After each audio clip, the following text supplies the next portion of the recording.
Well, Bismillahir Rahmanir Rahim, honorable guests, distinguished, respected guests, ladies and gentlemen. Assalamu alaikum, a very good evening. Welcome to this lecture in the series of Al-Furqan London lectures on Islamic heritage. It's great to have you, all of you, with us tonight. We are very privileged and honored to have with us as a keynote speaker, Professor Sheila Blair. We have been after her for a couple of years now, and finally we managed to get her across the Atlantic. So thank you so much, Professor, for being with us tonight. She is going to take us tonight on an exciting and interesting, illuminating journey through different aspects of Islamic art aspects, but with a main focus on Quranic manuscripts. We are also very honored to have the distinguished Professor Jonathan Bloom, who is not only co-author and co-editor with Professor Sheila Blair on a score of books and hundreds of articles on different aspects of Islamic art, but he's also his ex-work colleague, I guess now, retired, and her husband, most importantly. So thank you so much, Professor, for being with us tonight as well, and for bringing Professor Sheila. Hopefully the next turn will be yours. So before I give the floor to our keynote speaker, I'm delighted to invite our chairman, Mr. Sharaf Ahmed Zaki Yamani, to say a few words. So please, Sharaf.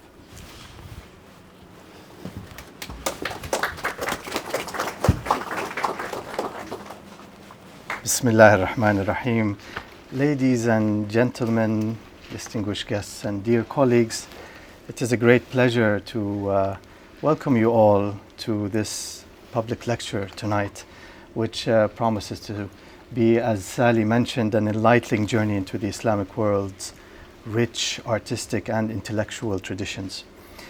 As a background, for over 35 years, the Al-Furqan Islamic Heritage Foundation has been at the forefront of preserving and promoting the Islamic written heritage. From the early days, we have focused our attention on rescuing, studying, and extracting the profound knowledge and wisdom embedded within manuscripts, and manuscripts found within the Islamic era between the 7th century and the 19th century. We undertook this mission because our late chairman, our founder, Sheikh Ahmed Zaki Yamani, believed, may God rest his soul, believed that by exploring the rich tapestry of Islamic culture, history, art, science, and spirituality, we could enrich global culture while bridging cultural divides. We achieved this by highlighting the extraordinary contribution of the Islamic world to the advancement of civilizations. Now, in line with our mission, we are honored to have with us Professor Sheila Blair, a true luminary and a leading figure in the vast world of Islamic history, culture, and art. Her lifelong work demonstrates her dedication to uncovering the layers of meaning within the Islamic artistic traditions, and beyond cataloging art, her scholarship reveals the stories these artistic expressions tell, their contexts, their functions, their profound impact on the communities that have both created and revered them. Professor Blair's expertise aligns seamlessly with our foundation and our mission here at Al-Furqan, and she continues to inspire our effort, her and Professor Bloom, of course, to preserve these treasures for future generations. Now, a word about today's lecture. It is a celebration of the unique and revered position of Quranic manuscripts which it holds in our heritage. While all manuscripts, of course, through history, hold an important, crucial position as time capsules and carriers of knowledge, culture, identity, and science, and artistic expressions, of course, Quranic manuscripts stand out for their deep connection to the soul and spirit of the Islamic faith. What sets Quranic manuscripts apart is their profound devotion and love for the Word of God, which is evident in their decoration and beautification. For example, each flourish, intricate geometric pattern, or meticulous calligraphy are heartfelt expressions of faith, a testament to the enduring bond between the sacred and the artistic. In today's lecture, Professor Blair will guide us through an insightful examination of Quranic manuscripts. She will analyze the diverse range of these texts, delving into the different contexts in which they were produced and the various functions they have served throughout history. As you will see, Quranic manuscripts have served multiple roles, and Professor Blair will uncover their diverse purposes. Her thorough analysis not only underscores the adaptability and importance of these manuscripts, but also encourages us to reflect on the complex interplay between the sacred scripture and the human endeavor to preserve, honor, and share it. I'm sure you're as excited as I am to delve deep into this fascinating topic, so I will not take much more of your time, but I would like to take this opportunity to thank each one of you for attending tonight's lecture. Your presence is much appreciated, and your support continues to fuel our work and our mission. So I invite you to listen closely, reflect, and let tonight's insights enrich your minds as well as your hearts. And again, I thank, and of course, and your eyes, of course. But I do thank you, Professor Blair, for being with us, and Professor Bloom, of course.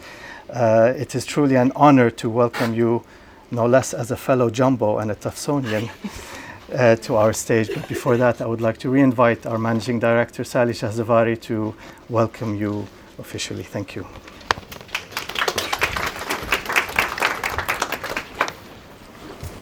Very shortly, but I have to give an introduction. If not for many of you, I know Professor Sheila, but for our video, probably recordings later.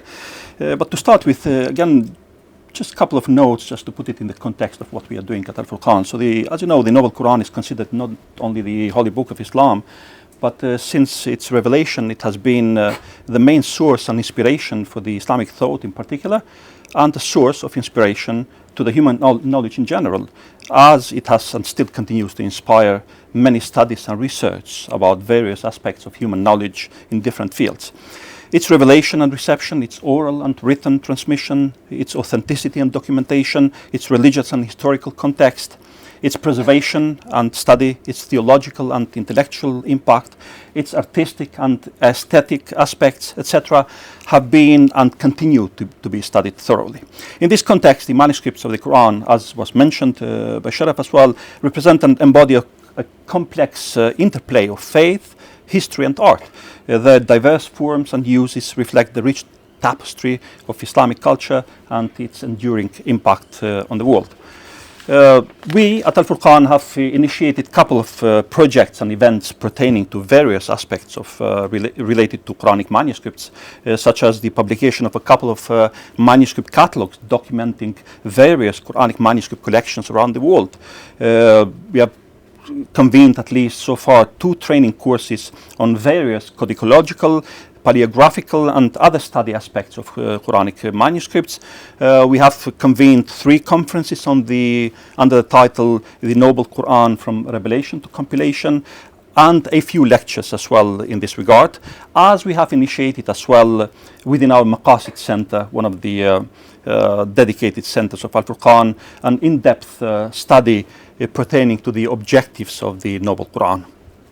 Now, tonight's lecture, entitled The Many Manuscripts of the Qur'an, Their Aesthetics and Their Uses, organized within the framework of the Center for the Study of Islamic Manuscripts within Al-Furqan, comes as a continuation of these aforementioned efforts of the Foundation, with the aim of shedding further light into the various aspects of Quranic manuscripts. Through a richly illustrated presentation, our distinguished guest speaker will take us on an enlightening scientific and artistic journey, surveying some of the many manuscripts of Qur'an the settings for which they were made, and the multiple ways they were used. A few words about Professor Sheila Blair, and I'll finish by that. Professor Sheila Blair retired several years ago from the Norma Jean Calderwood University Professorship of Islamic and Asian Art at Boston College, and the Hamad bin Khalifa Endowed Chair in Islamic Art at Virginia Commonwealth University, positions that she shared with her respected husband and colleague, Professor Jonathan Bloom. Separately and together, they have written or edited a score of books and hundreds of articles on all aspects of Islamic art. Her special interests are the uses of writings and the arts of the Mongol period, especially architecture and manuscripts. Among many other works, she is author of the award-winning Islamic Calligraphy in 2006, the chapters glorifying God's work, manuscripts of the Qur'an, and inscribing God's word, Quranic texts, and on architecture, objects and other solid supports in the Oxford Handbook of Quranic Studies 2020. And Sultan, I'm not sure if I can pronounce it well, but Olietos Baghdad, Qur'an, a life history in the word illuminated form and function of Quranic manuscripts 2022. Well, we are very honored, as I mentioned, to have Professor Sheila with us tonight, so please do join me in inviting her to the podium to address this distinguished audience. Please, Professor.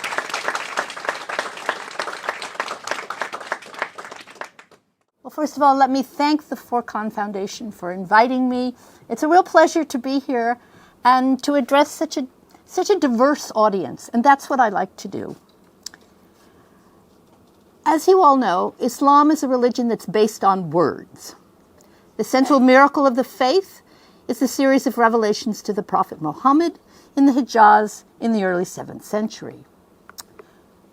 All sources agree it was not a written document, but an oral revelation, delivered through the intermediary of the Archangel Gabriel, and sent down piecemeal over the course of 2 decades.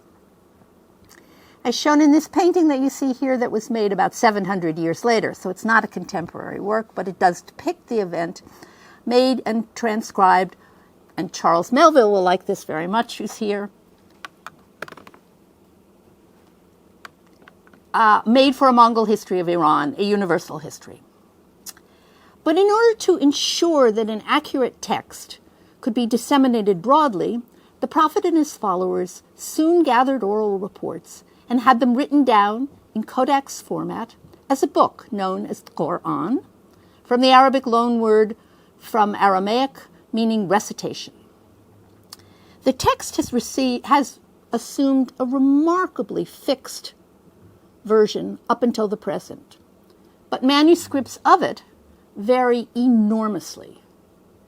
They vary in materials, in size, in format, in layout, in script, in decoration, in binding, and lots of other features. And I'm just showing you here a selection of some of the very different ones made across the Islamic lands from early times up to, 19th century Egypt. So how am I going to deal with all this material in the next 55 minutes? And you're lucky you get 55. When you're a teacher, you only get about 49. So what I thought I would do is to select 3 different copies that were made and reused over the past millennium and a half in different places to show how many manuscripts could be used, their settings, and the ways that they were read. All 3 you're seeing here are codices. And by that, I mean books in the sense that they have spines and they're not scrolls. They're made in different periods, so I selected early, middle, and late. And they represent some of the finest copies ever made. So we're looking from the top down. This is not what the man on the street had available to him in the places these were made. And I selected them because each one presents a different question. The first is a question of provenance. That's how do you figure out where something was made or where it came from? The second one is a question of audience. How do you figure out who it was for? Who was going to read it? And the third one is the subject of afterlife. And that means what happened to the manuscript after it was made, and how did it survive to the present. So let's start here with our first example. This is a single folio, or sheet of paper, it's actually parchment, with text on the front and the back. And you're seeing both of them together. You would never see them this way in a book. It's text from the end of the Qur'an, from surahs 90 to 93, Al-Balad, Shams, Layl, and on the back, Ad-Duha. And as you can see from the caption at the bottom, it was acquired in 2003 by the David Collection. It's been detached from the parent manuscript, which is in Tunisia.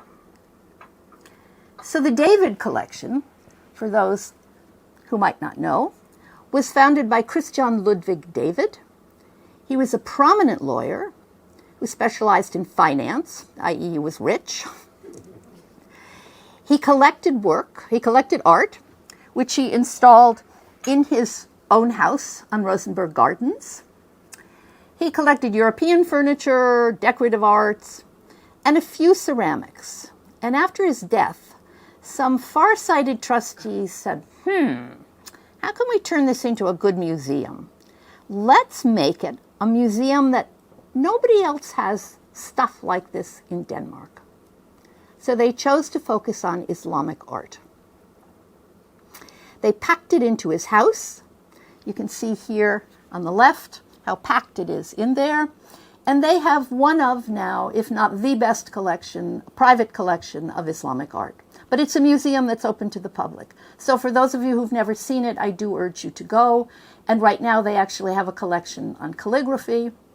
And they have deep pockets, so they can buy some of the best things going, including the page they just bought.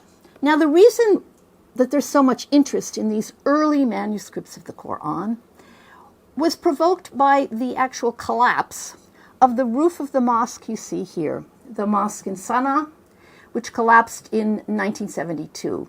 And between the roof and the ceiling, they found a whole cache of manuscripts. And you can see some of the fragments over here on the right. 40,000 fragments from about 10,000 manuscripts that were just stuffed up there because they had the Word of God on them and they didn't want to throw them out. Most of them, in fact, all of these early manuscripts, are undated and unsigned. So how do we figure out where they're from? One way is to look at the fragments. And Francois de Roche has done a lot of this. There are new databases that are doing this. You go to catalogs. You look at manuscripts that are circulated around the world. So here's this one. We have this page. The David Collection has bought it. How can we figure out where it came from? Well, the first thing to notice is that it's large, and I'll show you the dimensions in a minute. It's about 20 inches high, and size usually means money in this part of the world. It comes from a text. It's been identified. The volume is about 210 folios. And what I want to do here is show you the way an art historian, because I am not a textual historian, so I can't tell you about the text, and in any case, with one page, you're not going to tell you much about which recension of the text is being used.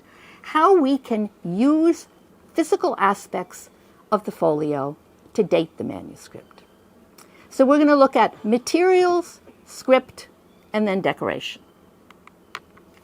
So materials. It is on parchment. Parchment is the skin of any animal. In samples from early Bibles, it turns out that in the UK or in England, they used goats. Sorry, in England, they used sheep. In Italy, they used goats. So I'm wearing Italy tonight. I try to dress for my presentation. My jacket is made of goat. And in France, they use cattle. But in the Middle East, it's sheep all the way. Sheep, sheep, sheep. Hence, kebab. When you see parchment, however, you have to realize how much time it takes to make it. You have to slaughter the sheep, first of all. Then you have to cure it. You soak it in lime for a couple of weeks. You have to scrape it to get the fat off one side and the hair off the other side. You have to stretch it, and you have to dry it. And that's what you're looking at here is a picture, a European depiction of someone preparing parchment. So we just walk in and see it in a museum, but you have to realize that each sheet, each leaf, took weeks to prepare. And no matter how you prepare it, the two sides don't come out the same all the time, because the flesh side, that's the inside, is fatty. It's whiter. The hair side is darker, and it's got little follicles where they took the hair out. And they take the tannin ink very different. The ink sinks into the parchment on the surface. It flakes much more over time from the oil side than it does from the other side. So I'm showing you the two sides here from another manuscript, just because it's one that shows you very clearly this difference between the flesh and the hair. So how do you go from these pieces of parchment to a manuscript?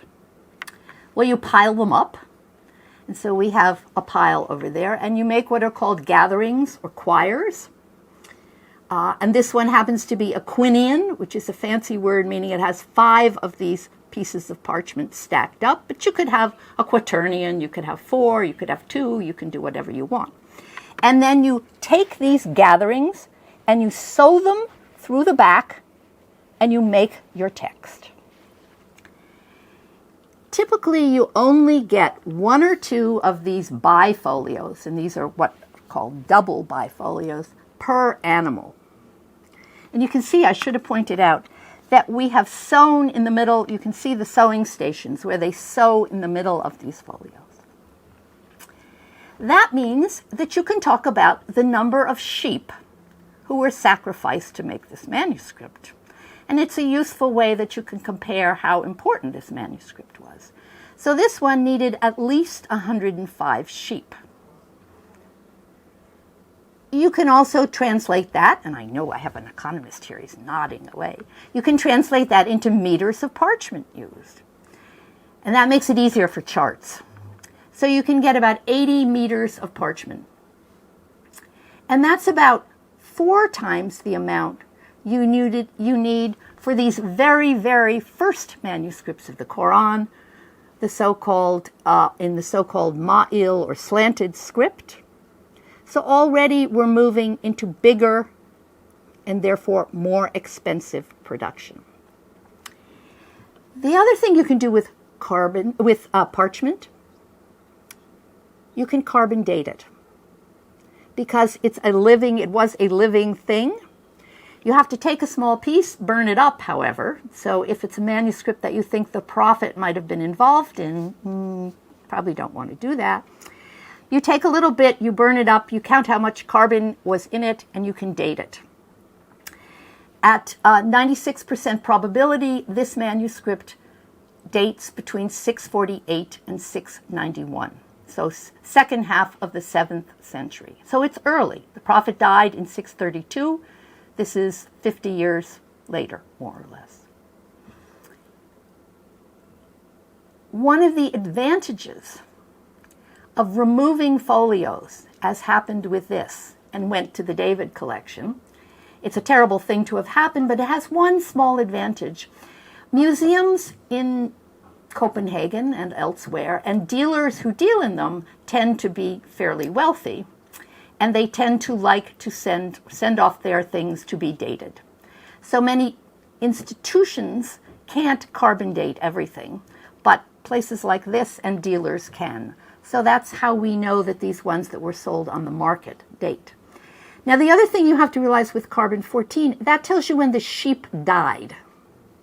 It doesn't necessarily tell you when the manuscript was made. In general, they're made fairly fast, but sometimes it takes a while to kill all these sheep. Second thing we can look at, we've done materials, we can look at script. So each page of this manuscript, and a page is one side of a folio, like many of them, has 20 lines per page. The script is very regular, it's very evenly spaced, and immediately any dealer, not necessarily in Islamic things, will know this is a Qur'an, or this is an Islamic manuscript, probably a Qur'an, and not a Christian manuscript, because here's the format for contemporary Christian manuscripts. They're about the same size, little different proportions, but the text is in 2 columns, and the Qur'an is never written in columns. So, when the librarians in Florence were cataloging their manuscripts, and they came along with something that was in 2 columns, and poetry and Persian, but other than that, with even looking at it, 2 columns, and they said Qur'an, fail you, fire you.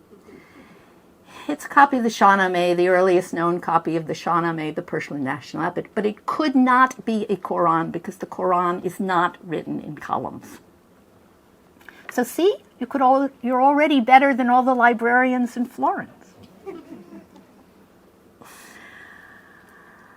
And one of the reasons that's interesting about this is we actually know from this manuscript of the Jerome's Vulgate, part of the Bible, the endowment deed for it tells us that it was intended probably as a gift for the Pope, and that it required the skins of 515 young calves. And in order to make it, they had to give extra money to have land to raise all the cattle. Because if you want a manuscript that looks fairly uniform, you want all the sheep to be about the same size and same. Furthermore, the text on this one is laid out in what's called procola icomata, in which form, particularly the length of the line, tells you about the meaning. That's exactly the opposite of what's going on in the Qur'an folio here. They're trying to stretch out the text so it makes one single rectangle. And to do that, they had to somewhat manipulate Arabic. They had to suppress any of the spaces between words, and they had to stretch out some of the letters so that the whole area for the written space is filled up. That means it's really hard to read. And some of you who are excellent Arabic speakers, native Arabic speakers, will have a great deal of difficulty reading this. And that's because they also divided the words between lines. So what I've underlined in blue here is the word ashab. So we have the aleph on the first line and the rest of the word on the second line. Well, you don't do that today. You write the whole word on one line. Same thing if you go a little bit further, that's ashams. Again, we have the aleph on one line and the rest of the lam and the shams on the next line. And again down here, alail, we have the aleph and the lail. And it seems like they wanted to have an aleph down the left-hand side to make it sort of match up with the right side. They deliberately wanted to have a rectangle. But for our purposes, what's interesting is that it is so hard to read. This is not a book intended for students. This is a book for someone who already knew the text by heart and who really only needed a few odd jolts to go along.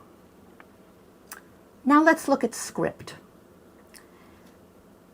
It's carefully proportioned, it's laid out on a grid, and this new style of script gives us another way of dating these Qur'ans because we can compare it to other things that are dated, such as this milestone, which was made by the Caliph Abdul Malik, the Umayyad caliph, and it's dated, and it tells us about the miles from here to Jerusalem, or from where it was in Jerusalem. And I put this lecture together a couple of weeks ago, but I've just seen the catalog to the show on the Silk Road, and lo and behold, you can just wander down the road to the British Museum, and this is on display. It's not in the Louvre right now. It's right here on display. Same kind of script. The same kind of script is used in the Dome of the Rock, which is the first major example of Islamic architecture. So, if you walked into this building, you could say, Christian ciborium, easily, except at the top is the one line of Arabic written in gold with text from the Qur'an, prayers and invocations, and the date. We always love the date. The date of originally it had the date 72, which corresponds to 691, 692.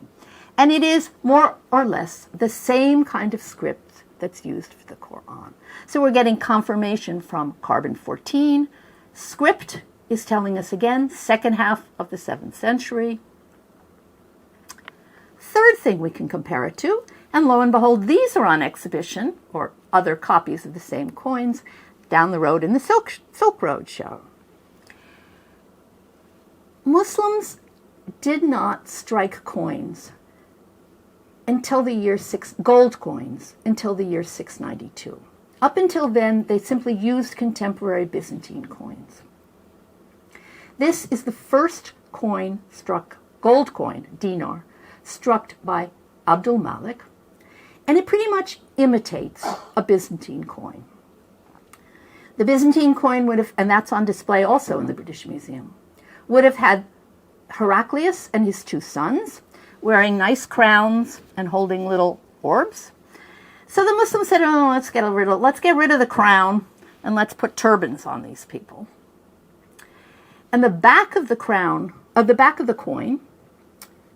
in the Christian version, would have had a cross on steps. So they rather de-Christianized it by simply making it a pole on steps and 2 things that we don't understand what those things are in the margin. So they struck this coin for 2 years, and then they said, no, this is not what we want. So they chose to adapt it, and they made a second type of coin. And since coins are dated, this is why we love coins, you can follow this progression really easily. So in the adaptive ones, which are struck for the next 3 years, they got rid of the 3 figures, and they put in one who's clearly intended to be the caliph. He's holding a sword, he's got on a turban, he's got on a robe, and on the back, we've even desanitized the cross on steps, one more step, and we simply have the pole. Well, they decided they didn't like that one either. So they changed, and they went entirely to epigraphic coins, that is, coins with writing. And with a few exceptions, those have been the type of coins struck by Muslims up until today. And it is this use of script that distinguishes Islam from Christianity. They rejected figural imagery, and they went instead to writing. We can also look at the third thing, decoration, on this page. We've looked at materials, parchment, and tan and ink. We've looked at the script, this blocky script that relates to other things. Let's look at decoration. Now, I'm hoping you can see, but verses are indeed marked with 3 little strokes. 5 verses are marked with larger ones, larger red circles, and 10s are marked with squares and circles. We also have very small diacritical marks, but not many of them, and red dashes for view. More than the text, we've also decorated between the surahs. So between the surahs, we have these bands. Notice they're geometric, but only geometry. We do not, and floral. We do not have any writing on them. And then we have this wonderful little device, which is found on some manuscripts, the arrow. Why did they add the arrow? They didn't want anybody to add any text at the end of the Qur'an. They said, no, this is a whole blank space. Someone might come in and no. Furthermore, the parent manuscript, which is in Tunisia, and not very well published, and this is an advantage, again, of the David collection. I can show it to you in color. The part that's in Tunisia has really not been published at all, has a frontispiece. Frontispieces do not survive often in manuscripts because they get detached, also the back pages, and lost. So this is a very, very rare copy of the Qur'an from this early period that has a frontispiece. And again, it has simply geometric designs. It's got a square with some scrolls in the middle, pearls. It's yellow and green. There's another manuscript that's in Sana that was found in this collection, which is even larger and has, but very badly damaged, also has the same kind of decoration. What if we compare it to contemporary or earlier Christian manuscripts? This is the very famous Codex Juliana, which was made for the emperor's daughter. It's a copy of Dioscorides, and it too has a frontispiece. And what does that frontispiece have but a picture of the donor? In Muslim manuscripts, or in Qur'an manuscripts, we do not have pictures of people. So instead, we've kept basically the same kind of decoration, but instead we've changed it to geometry. In a few early manuscripts of the Qur'an, they also tried to do architecture. So this is again the large manuscript in Sana, which has 2 pages of architectural decoration, thought perhaps to be a mosque, seen both from above and from the side at the same time. So you have the elevation and the floor plan in one picture.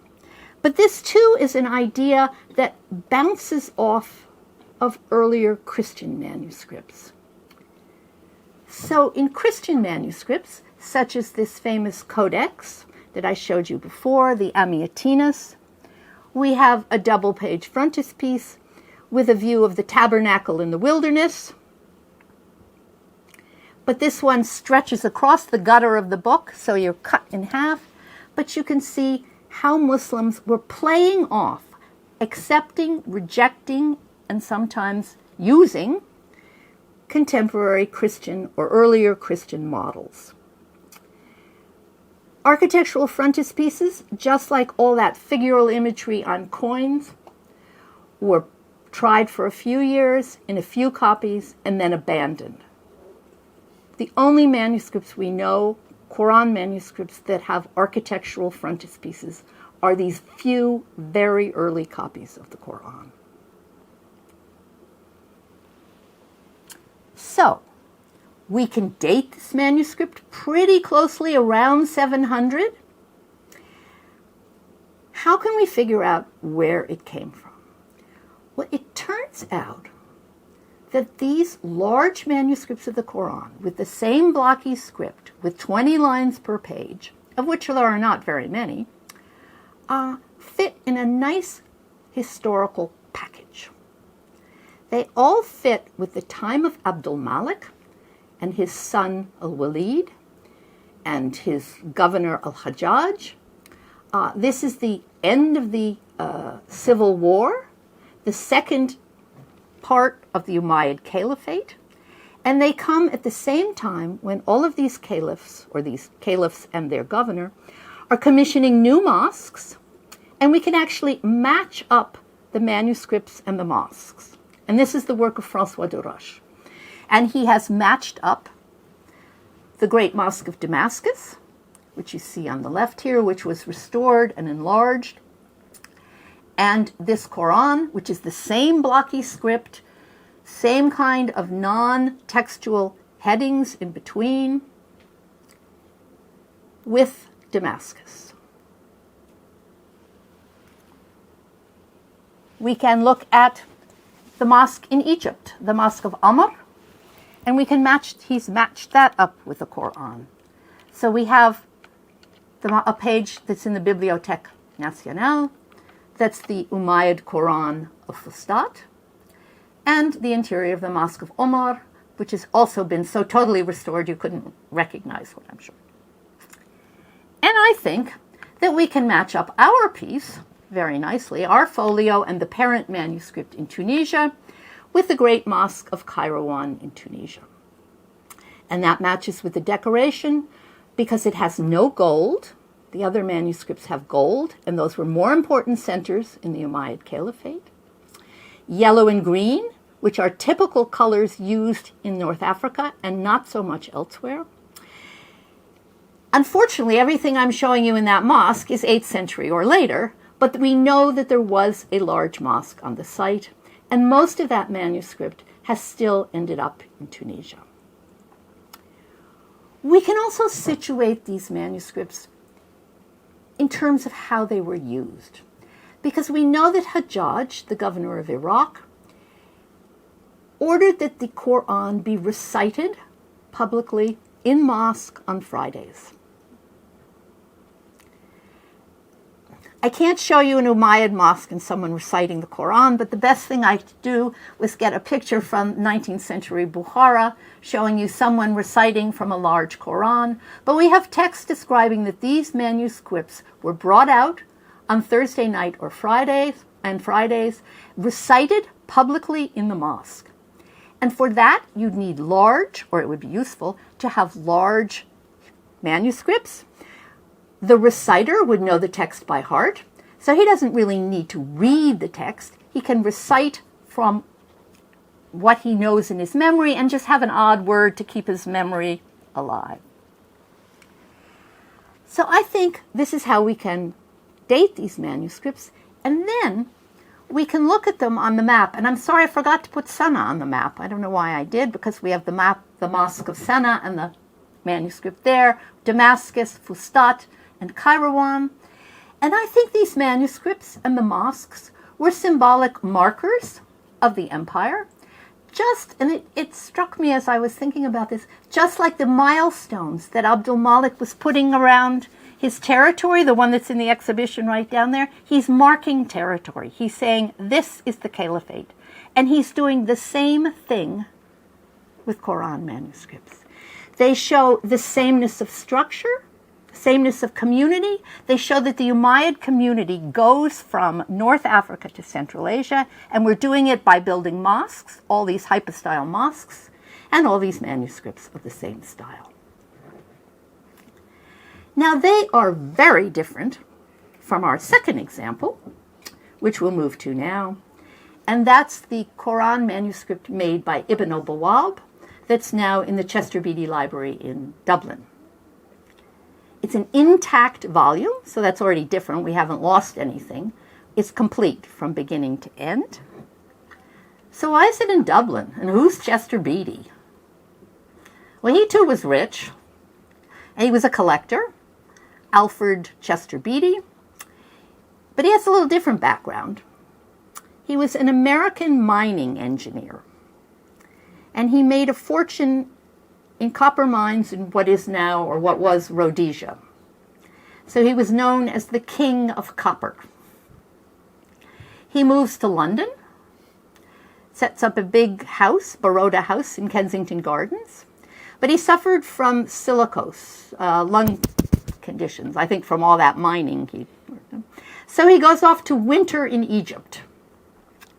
And when he goes to winter in Egypt, he gets interested in manuscripts, and he collects a very fine collection of papyrus, some of the earliest papyrus copies of Christian texts, and also in Islamic manuscripts. He was the major collector in the first half of the 20th century of biblical papyri. And the British Museum thought they were getting his stuff because he was right down the road, but he had a big dispute with not only the British Museum, but the British government, because they wanted to tax his donation. So in a huff, he moves off, and he was going to go to Bermuda or to Ireland. Well, Ireland won out. They gave him the best tax deal. Sounds like today an apple, but that's okay. things don't change. But otherwise, we would all be going to Bermuda to study Islamic Qur'ans, because they have the best collection of Qur'ans outside of the Islamic world. And the advantage is they're in a museum, so they can analyze them, and foreigners can get to see them.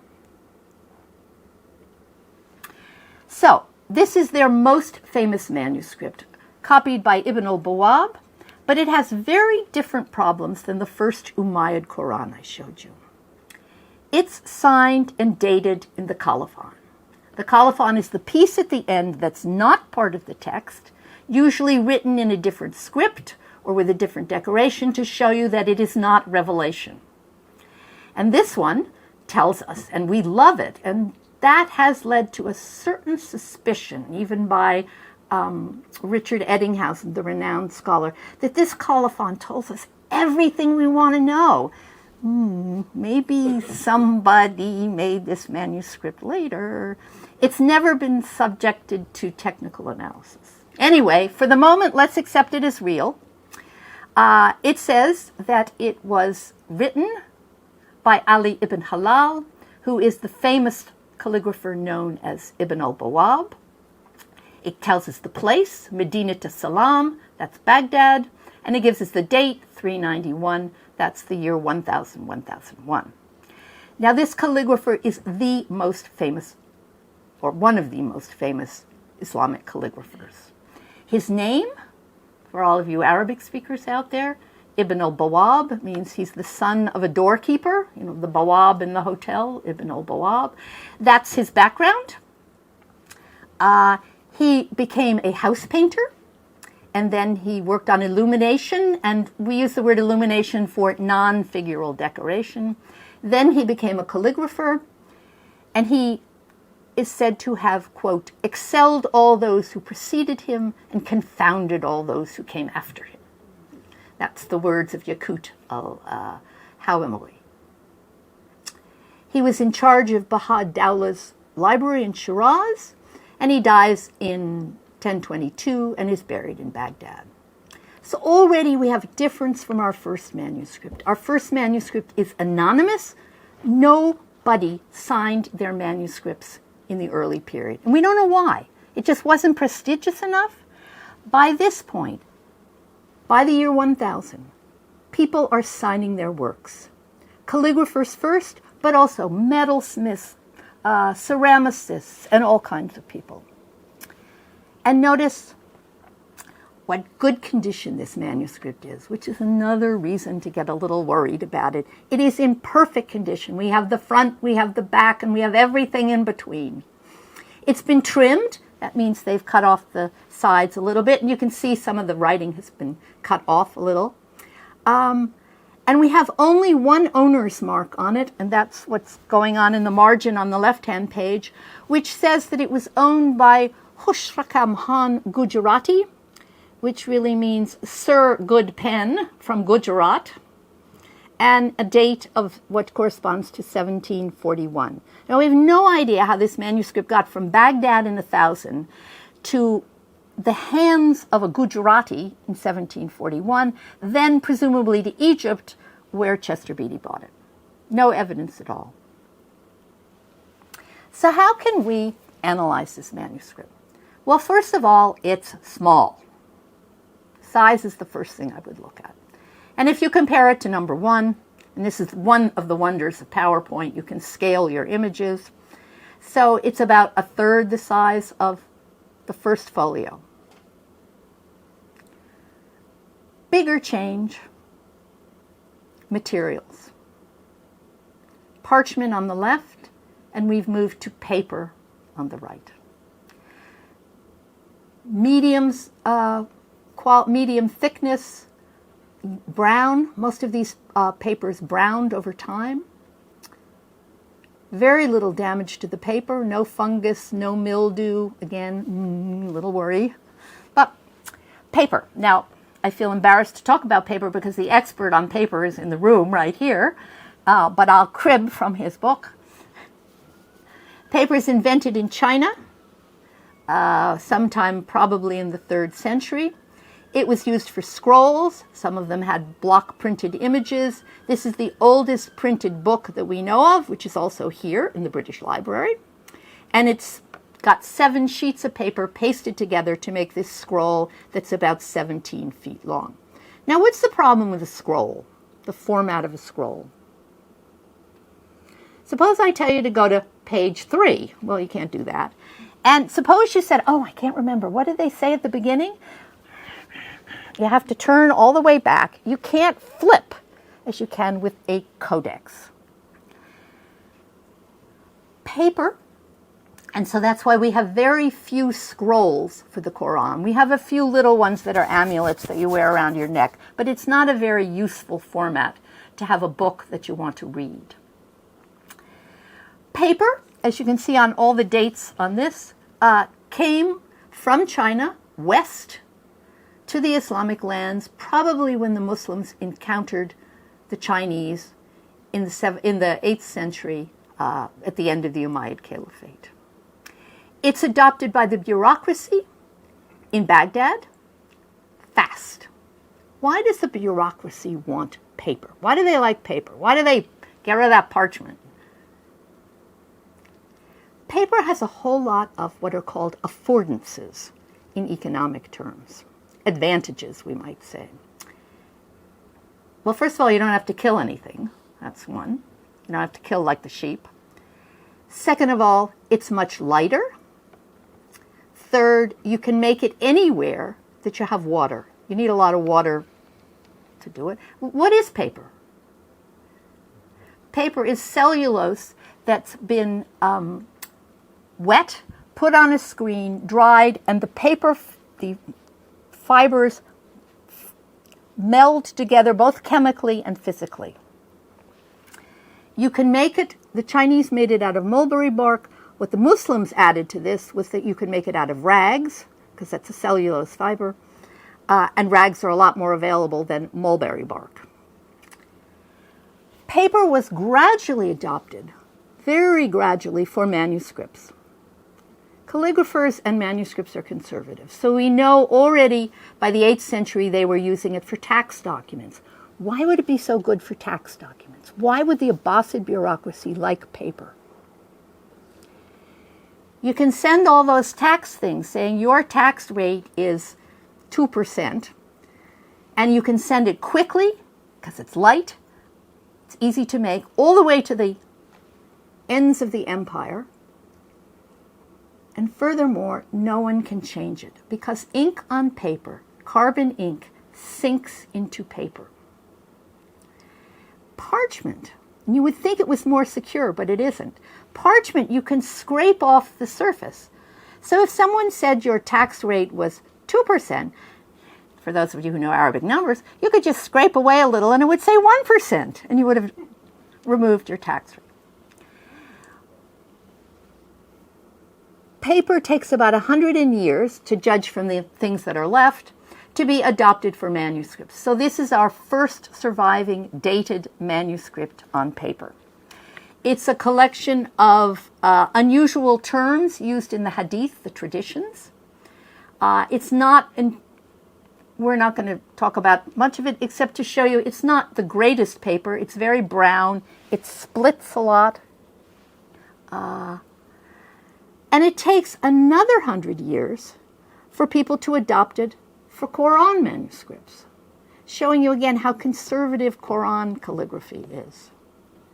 So we've got the bureaucracy about 750, manuscripts about 850, and a little after 950, this is the earliest dated Qur'an on paper.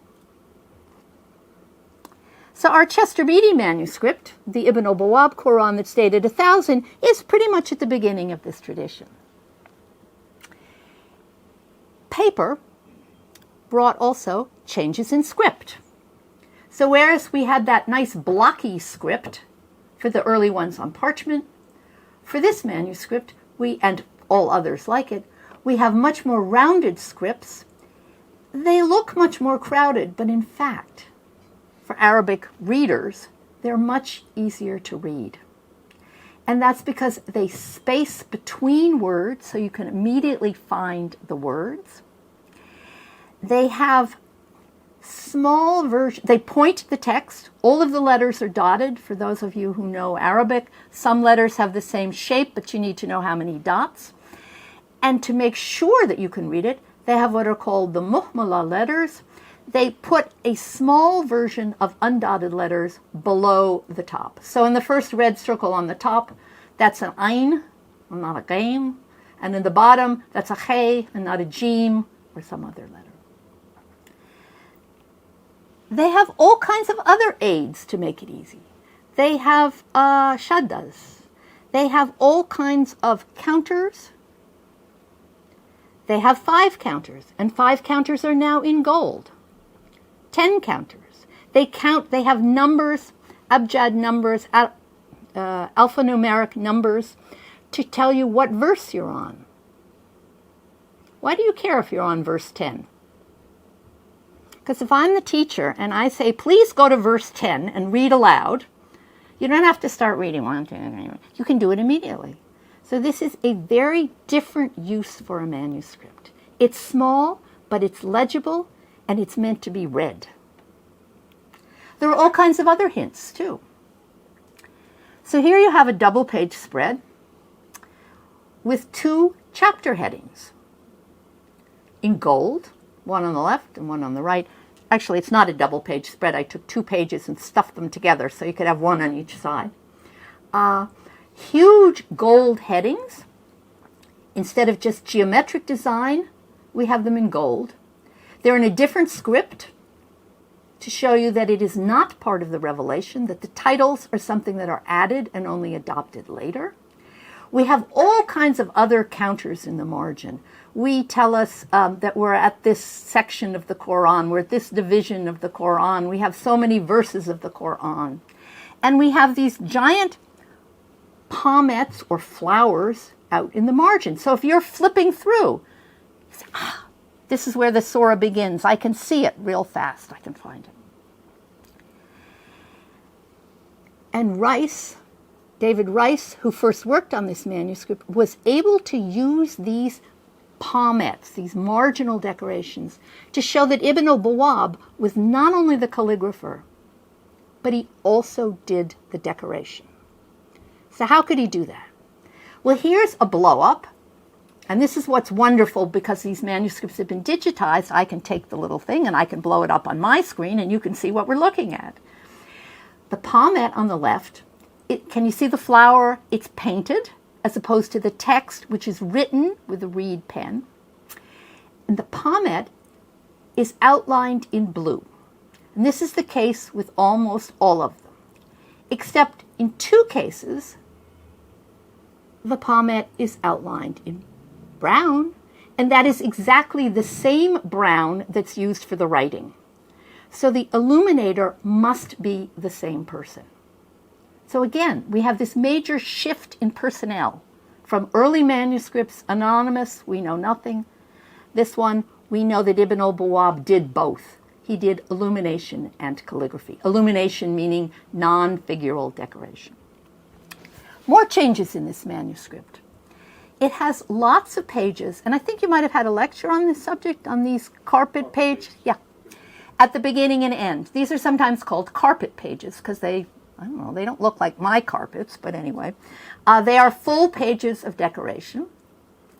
So here is one at folio 7B and 8A. So we got 4 more before it. I just showed you one. Not only decoration, but notice there are words. So on this one is written that this is the verse count of the Kufans. There are different ways of counting up the verses in the Qur'an. On the authority of Ali ibn Abi Talib.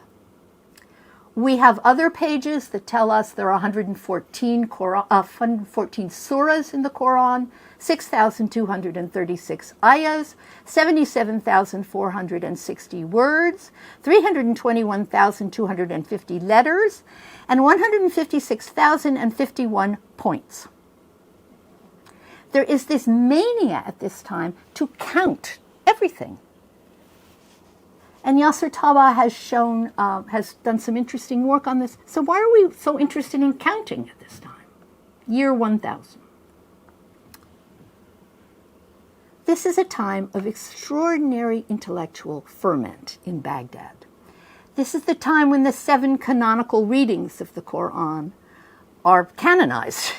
The 7 readings are made canonical, the 7 canonical readings of Ibn al-Mujahid. Richard Bullitt has also pointed out that this is the time of full conversion to Islam. By the year 1000, the entire population, or enough of it, had converted to Islam. So you need manuscripts for other purposes. And we know people were reading these manuscripts because we have this page from a slightly later manuscript, which apparently is also on display in the Silk Road show. They seem to have an awful lot of unrelated things, but anyway, you can go down the road and see it right now. This is a library. So we have a class going on in the front, and we have the reader reading a text that he has copied from the author on the right who has dictated his manuscript. And then the copyist can say, is this correct? Yes, the author signs it, and then the copyist has the right to go off and transcribe or dictate to 10 more people. So this may be one of the reasons that there were so many more books, because you have one person who dictates to 10. Each of those 10 goes out and dictates to 10 more, and you have what we might call a geometric progression of readers or writers, as opposed to the old scribes in the monasteries, 1-to-1. You have one guy transcribing one text. This is the time when libraries proliferated. We know, for example, that the Baghdad Library, founded in 1990, is said to have contained 10,000 books on all sorts of scientific subjects. It's the time of famous grammarians, the time of secretaries who were librarians, like Ibn al-Bawwab. Now let's compare that to contemporary Europe. The Carolingian Library of St. Gall, which is the biggest library at the time in Christendom, had less than 500 manuscripts. So we got 500 to 10,000. This is the time when libraries and books proliferate. And as Hugh Kennedy has pointed out, this is the first time anywhere that an author could make a living by writing and copying books. So, we have our manuscript, conveniently dated to 1000 in Baghdad. Who is it made for? Well, it's interesting, because the front page of the manuscript, which is intact, it hasn't been added, we haven't lost anything, is completely blank. So we don't have a dedication, we don't have a patron. It seems that this manuscript might have been made for the market, made to be bought. Whoever was going to buy it must have been pretty rich. There's an awful lot of gold in this manuscript.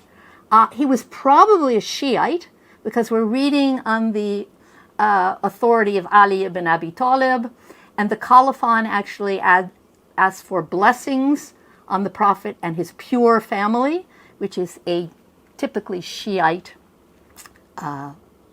phrase. So we have a rich reader. We don't know if he bought it or not, but somehow this manuscript got preserved. Why is he so rich?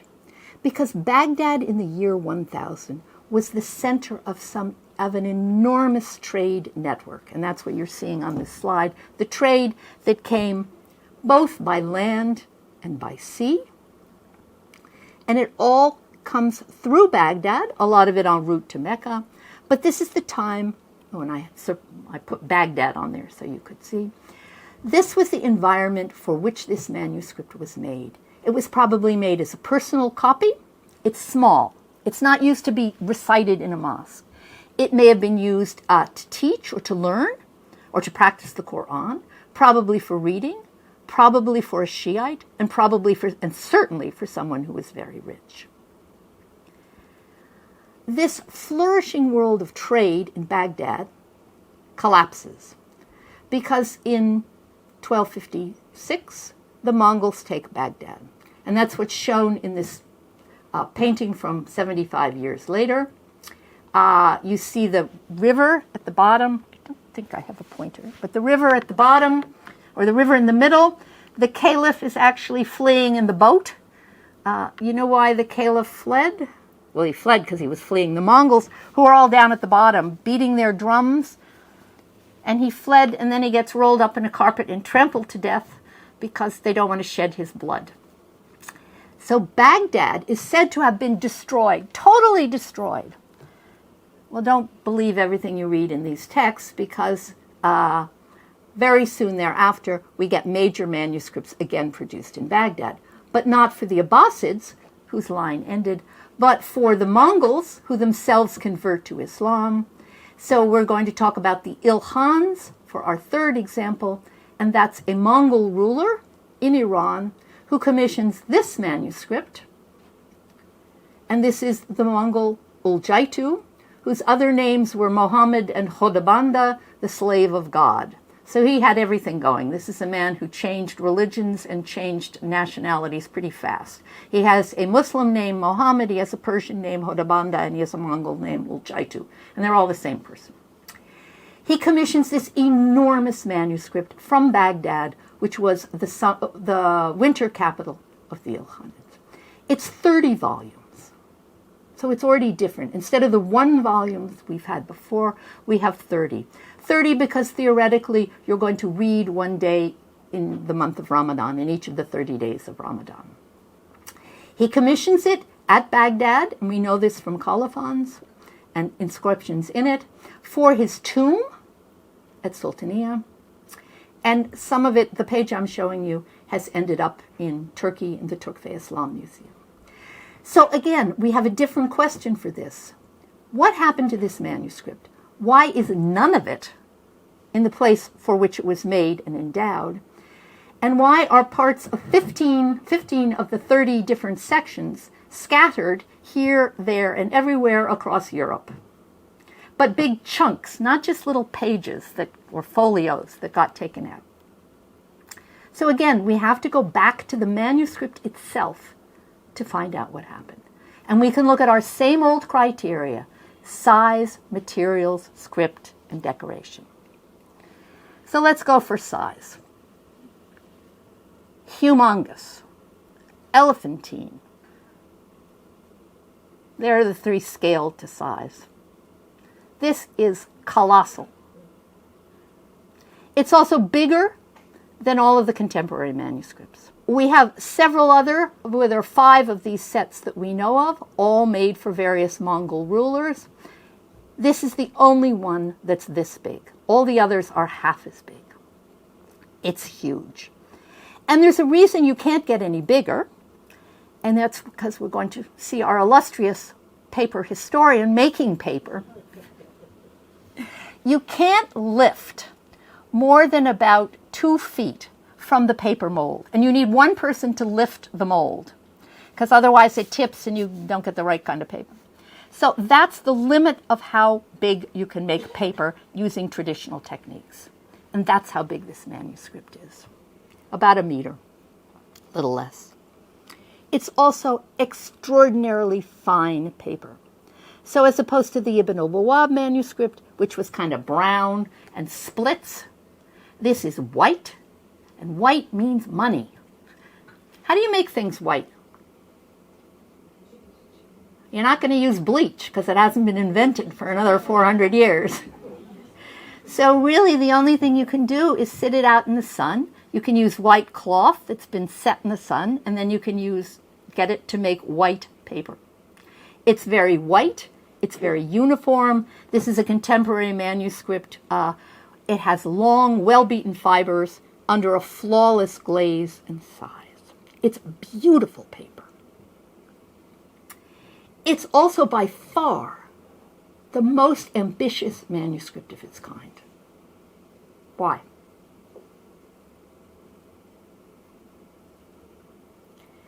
It's got alternating lines of black and gold, each outlined with the other color. So how many pens do you have to use to write this manuscript? 4. You got to have the gold, and then you have to outline it with a thinner pen in black. You know how much time it takes to put up and pick down? So most of the others are much, and I have two more, most of the other contemporary manuscripts are much less ambitious. They're only one kind of ink and one kind of outline. And here I have a detail so you can see exactly the outlining and the script. The script is a little wobbly. It's sometimes assigned, we don't have any pages that name the calligrapher. It's sometimes assumed it was Ahmed as-Suhrawardi, who was the major calligrapher of the time. It's either wobbly because he was using such a fat pen that he couldn't control it, a reed pen, or it's one of his contemporaries, but it's certainly one of the major contemporaries who were all the famous calligraphers in the school of Yaqut. It's also extraordinarily expensive in the materials. How do you make gold ink before you walk down to the store and buy a little bottle? You have to grind up the ink laboriously, and we made it in one of these classes. And 4 hours later, we've got about yay much ink, and the whole class is, we took turns getting up there grinding away. And then you have to suspend it in honey or gum arabic, wash away the medium, put it in a soluble medium, and it's known as shell gold because you traditionally kept it in little shells and then used it to paint. Now this type of writing, chrysography, writing in gold, has been known since the 3rd century, but gold paint is medieval. Ibn Bawab probably was one of the first, or this time was one of the first when they used gold paint. They also have extraordinary numbers of pages of illumination, carpet pages in this manuscript. Remember, it's 30 volumes, and each volume has 6 or 8 of these pages. And they're big. And they have lots of gold. And some of them are signed by the illuminator. So we have Muhammad ibn Aybek ibn Abdullah is the illuminator. He was the most famous of his day. So how's that different from Ibn Bawab? Ibn Bawab did both calligraphy and decoration. Now we've got different people doing different things, and they were in fact working in teams. If you start looking very closely, you can see little differences. So this is the time we have artists' workshops. So we went from anonymous to one guy who did everything to whole schools of calligraphers and illuminations. And it is from this period on, actually, that princes across the Islamic lands have libraries and scriptoria where you make the books as a sign of sort of princely status.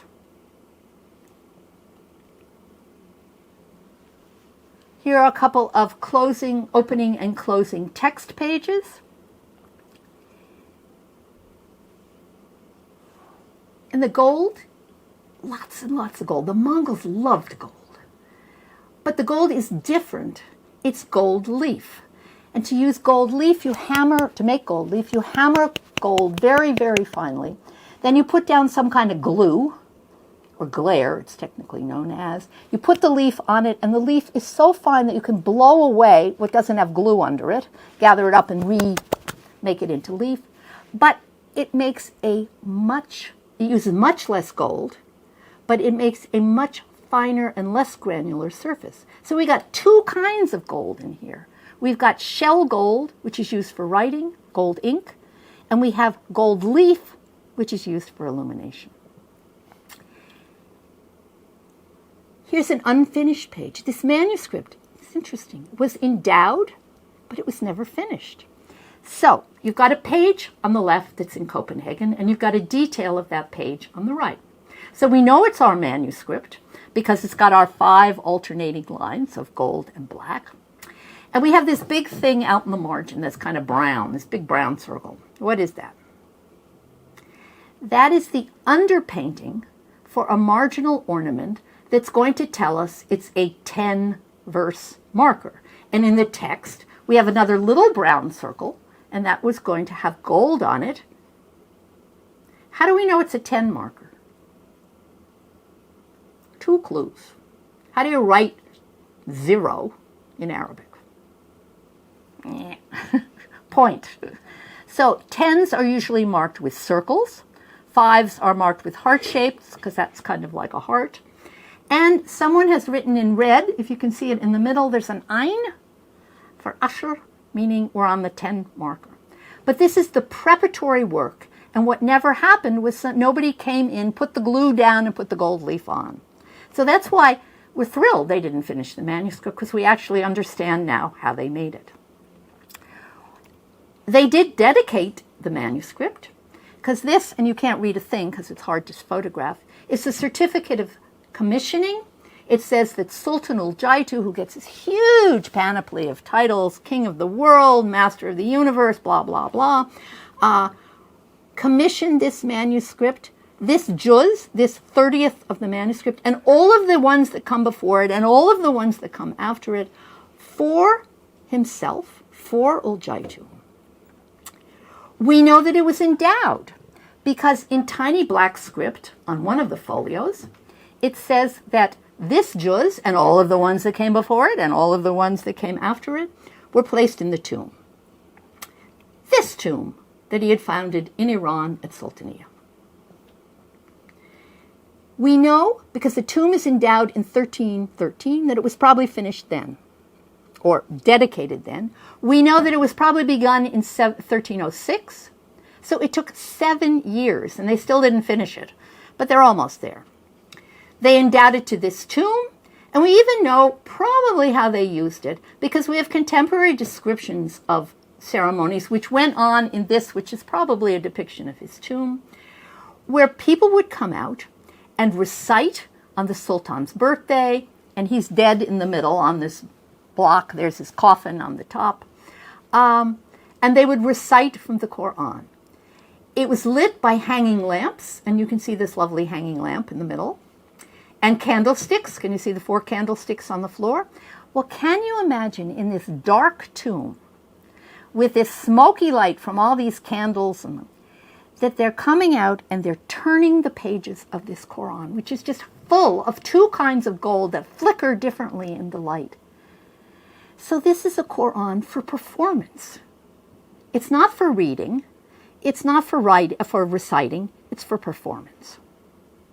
It gets endowed, but what's really interesting, and I'm going to have to hurry up because I'm too long. What happened to it? How come it's not there anymore? Well, it was there for about 200 years until Suleiman, so-called the Ottoman Sultan Suleiman, so-called the Magnificent, comes, red arrow on the top, on campaign from Istanbul through the 2 Iraqs. And he comes to Sultaniya because his artist, who wrote a contemporary chronicle, shows you Sultaniya with the tomb with the 8 minarets in the middle of it. Suleiman not only visited the tomb, he took most of the manuscript. And we know that, though that's the arrow going back, he took the manuscript back. We know that because a few years after Suleiman has been in Sultaniya, the manuscript shows up in Istanbul. It is endowed to the tomb of his son by his vizier Rustam Pasha. And for those of you who read Arabic, it says waqf all over the top, endowed. It was endowed to the son, and that's why it ended up in the Turkve Islam Museum, because all of the endowments ended up in this museum. It's also stamped with Shahzadeh Mehmet's seal on it, so we know it was endowed there. The vizier was not the only one who got some of it. Suleiman got lots of pages, because some of the pages that Suleiman himself kept are now in the Topkapı Library in Istanbul, which is where the royal collection was. So Suleiman and his entourage took much of this manuscript because the calligraphers were the foundation, were the beginning of the chain of calligraphers under the Ottomans. So the Ottomans all traced their lineage to Ahmed as-Suhrawardi, whose successors may have been the calligraphers here. But Suleiman didn't only take it to Istanbul, he took it on campaign. So that's why I have Suleiman going west in this one, with the arrow. When Suleiman goes to conquer Europe, he takes parts of the manuscript with him. And we know that because sections of it, large sections of it, end up in Leipzig and in Dryden in Eastern Europe. After Suleiman is defeated at the Siege of Vienna, the Europeans in turn took the manuscript as booty from the Ottomans. So we have the Ottomans taking it as booty from the Ilkhanids, and the Europeans taking it as booty from Suleiman. So we have opening and closing pages here I'm showing you in Leipzig. And some of the sections are even part of the ones that are still in Istanbul. So we only took parts of sections. And he took even more, because after I once lectured on this manuscript in Washington, someone from Sarajevo got in touch with me and said, well, you know, our library has a whole section of this manuscript. So there's a third section now in Sarajevo. So I'm hoping if some of you in the audience may pop up and say, oh, maybe they're in some manuscript, some collection that I know of. Why did he take the manuscript on campaign? Like a talismanic shirt, it was supposed to protect you symbolically, just like a talismanic shirt. And this one is this was made for Suleiman, all inscribed with Quranic verses, was never really meant to be worn.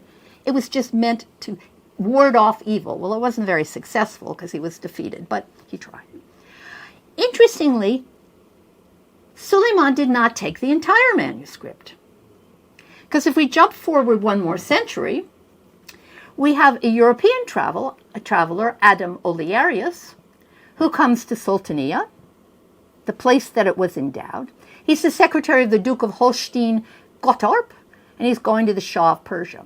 And he said, you know, I came into this tomb, and there was this spectacular brass rail, and behind the brass rail, there was a kind of choir, a sort of room, and it has some folios in it. And these folios are bigger than a cubit. Well, a cubit's about like this.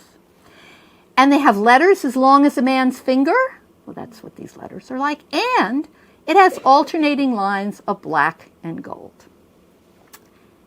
No question he's talking about this manuscript. And furthermore, he says, I'm going to take some back with me. I'm going to take them back as a present.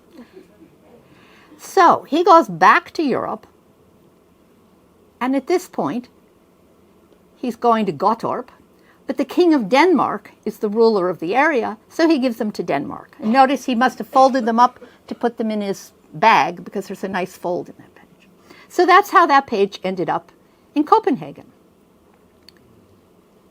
Interestingly, some of them keep coming up on the art market. I don't know where they come from.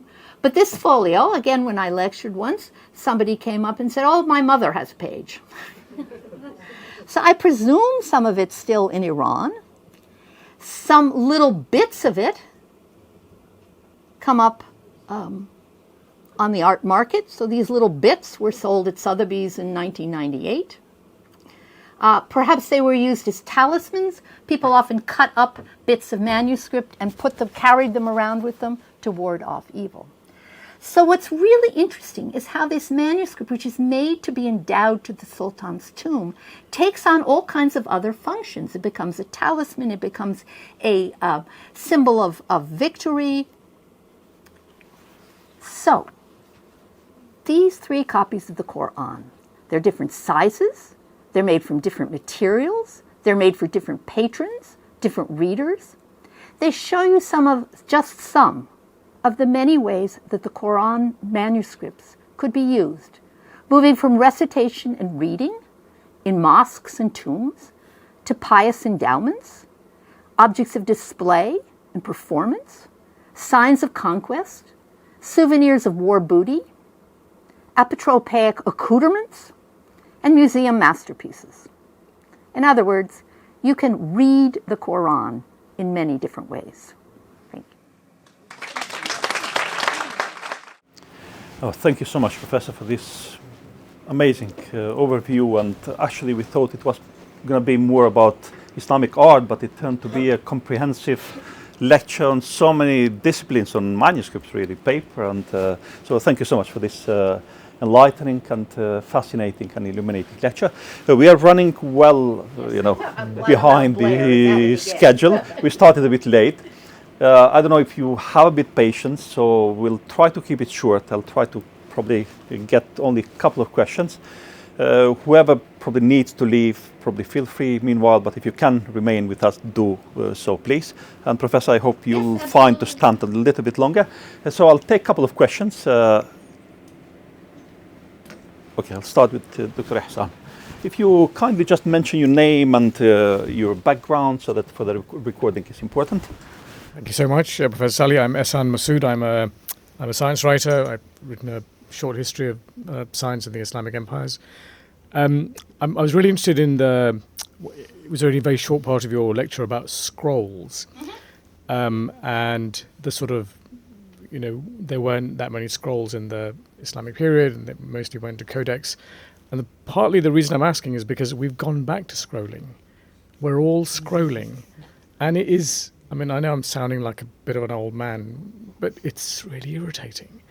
It's almost like we're going backwards in civilization. So can you say a little bit about that sort of move from scroll to codex?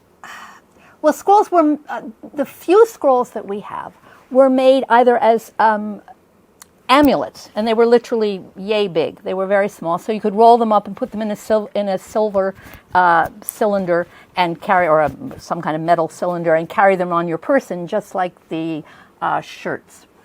The other ones, we know, for instance, that early texts tell us that the Prophet's soldiers went out carrying the Qur'an on their battle standards. And those may have been scrolls that were, again, talismanic scrolls written on really things. Big scrolls, we have almost no readable scrolls of the Qur'an. These little ones tend to be either printed, some of them are printed, but not the whole Qur'an, just bits, or they're calligraphic tour de forces, where you try to make the entire Qur'an in something this long with tiny little hair-like calligraphy in the shape of something else, in the shape of a mosque. So the descriptions go like that. But it's not a functional way of reading. So they have, as you know, you can't, like you can on your digital screen, jump from front to back. So I assume that's why they were not used in that way. And you couldn't make you couldn't really make much of a parchment scroll. It would be so fat. Of course, yeah. Sorry. Thank you. Thank you very much, Sheila. It's fascinating, as usual. Can you hear me? Yeah. My comment or question is about your suggestion that it was not prestigious enough to sign the early manuscripts, copies. I'm just thinking that, it's not me only, that you wouldn't dare to sign the sacred text, especially in the beginning, especially when it was so early, so close to I think you're right on that. I don't know if you period. can all hear in the back. Was it simply not that it was not prestigious enough, but that it was almost chutzpah,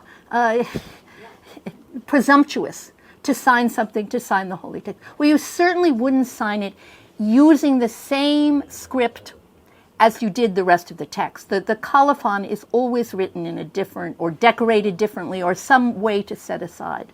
But in the same way that they wouldn't put surah titles on at the beginning, they didn't, in most cases, put on titles of the surahs. They just had geometric decoration. And it's only gradually that we start to have the individual artist who becomes known. And maybe just a short comment about gold. Yeah. I wouldn't think just gold, because lapis lazuli was probably as expensive as No, not as expensive as gold. No, all the blue, but the blue in the Al-Jaitu Qur'an is definitely lapis.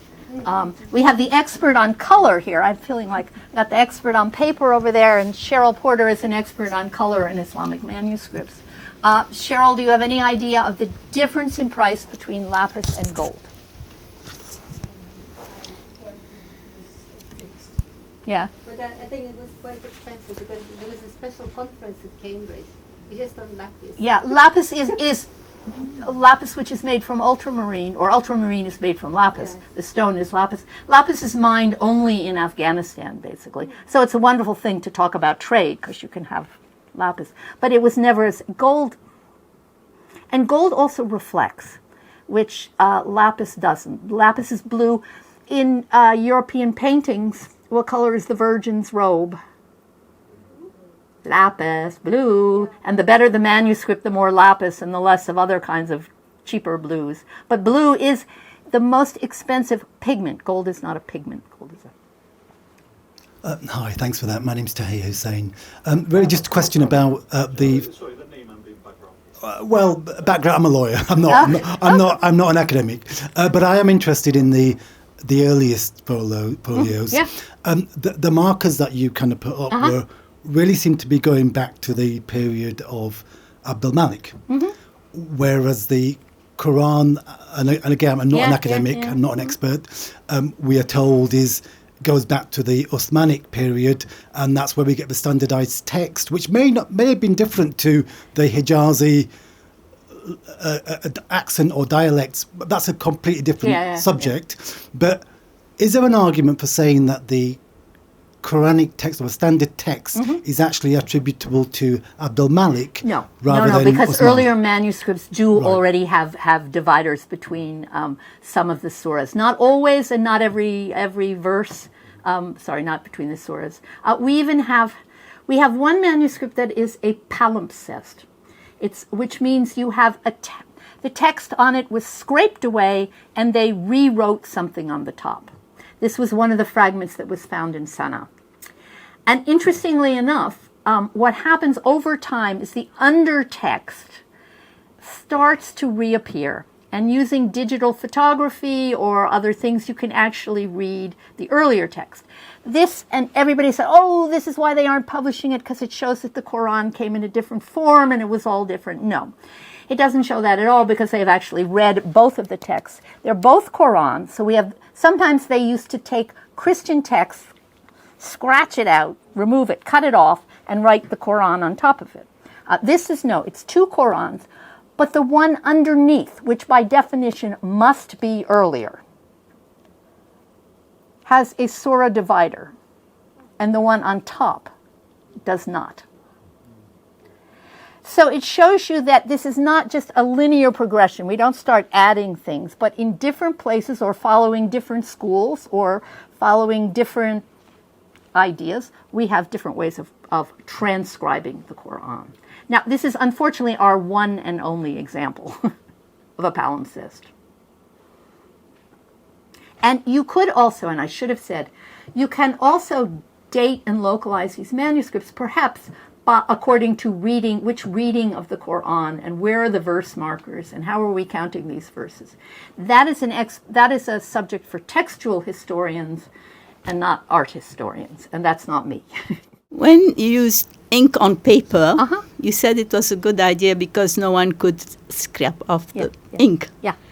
What happened to the old manuscripts on skins, and where you could scrape probably the ink? Well, that's how you make a palimpsest. But how did you preserve the calligraphy at the time? How was the calligraphy preserved so that no one would come and scrape a letter off? There's no way you can ensure they don't. So there's no way we can ensure its authenticity.